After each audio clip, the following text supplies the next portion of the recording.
Ron Dellums, the mayor of Oakland, gave his State of the City address today, and it was not without fireworks in the wake of the BART shooting and the death of Oscar Grant. Welcome to the second annual State of the City address.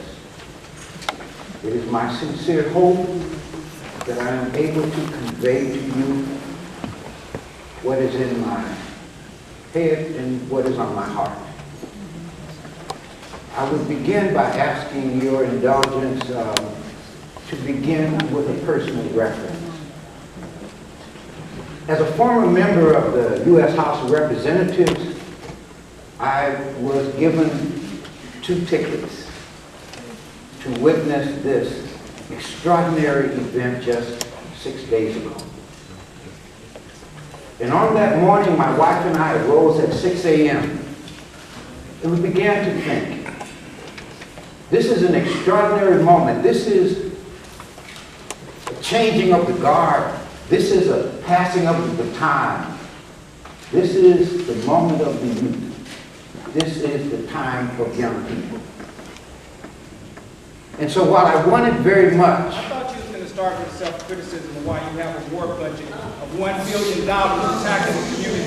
I think it's disrespectful for you to hear talk about we have 1%, 1/2 of 1% goes to economic development in Oakland, where 1 in 5 people live in poverty, and you're going to talk about like it ain't nothing going on, and the majority of the city's budget goes to intimidate and terrorize the black community. You have a corrupt black community, you have a corrupt police department, and that's what needs to be addressed out here right now. We need economic development.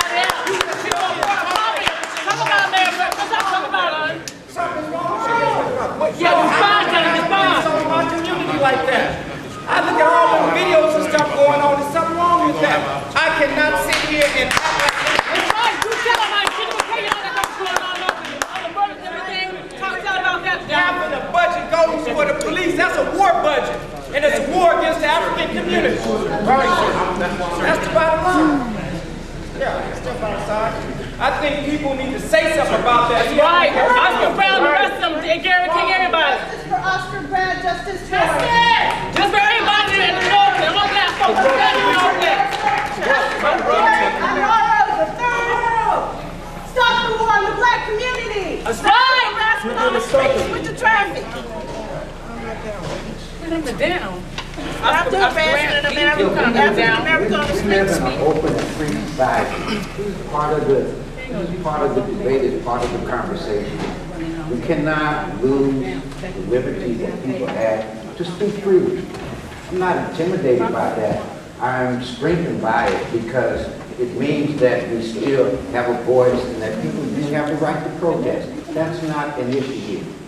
I would just ask for your indulgence to allow me to say what I need to say. That's right, that's right. As I said at 6 a.m., I said, no, I don't need to go. This is the moment of the young people. So we called 2 young members of our staff and gave them the tickets to go. To begin a conversation in this community about the role of violence in our community. We're inundated with violence. All day, every day. What's our role, minister? What's the role of the ministers in the pulpit and out in the community, talking about how we respect human life and human dignity? I'm sorry, brother. I know you're from West Oakland. I love you to death. Just let me think. I'll get to your point. I guess to. Go ahead. I guess to. Your community, your brothers and sisters, where you come from, they hurting right now, man. Listen, I know you talking about the AO3 officers. I'm going to speak to it. No, they didn't kill 7 unarmed of your citizens last year. Yeah. You got a captain who was put by Tucker in charge.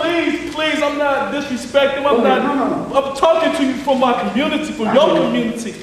I'm not disrespecting you, brother. I understand. They scared of your police officers. They scared of them. You have police officers giving you the finger, tell you they don't, when we go protesting, tell you that they don't care. I'm going to speak to that. And And you got this captain that killed somebody in 2000 and was put over internal affairs. You got the FBI investigating these guys. Your community, I get pulled over by the police and was told, get out. I'm born here to get out by a 22-year-old cop. Tell them about get out my city. You're absolutely right. Can I speak? Let me speak to it, because I hear you. And that's where I was going. You just anticipated. Before I go there, I just want to finish this point. We need to begin a conversation in our community about violence and about respect for human life. And that goes across the board. But I want to speak to this brother's point. Because any time that a public servant picks up a weapon and points it at anyone in the community, that is being done in the name of community. And in a democratic society, people in the community have a right to assess that because it's being done in their name. So that carries a major responsibility. And you're absolutely right. No one can be judge and jury. And when a weapon is in the hand of a public servant, there's even greater responsibility.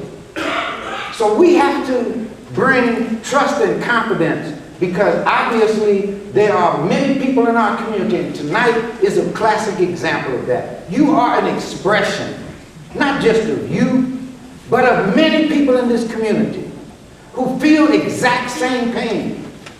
And that perception is reality, and it has to change.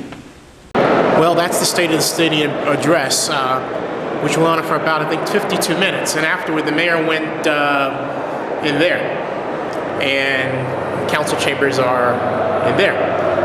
What I'm intrigued is to learn what the mayor referred to, or what he was thinking when he said, you know, this community is on the brink.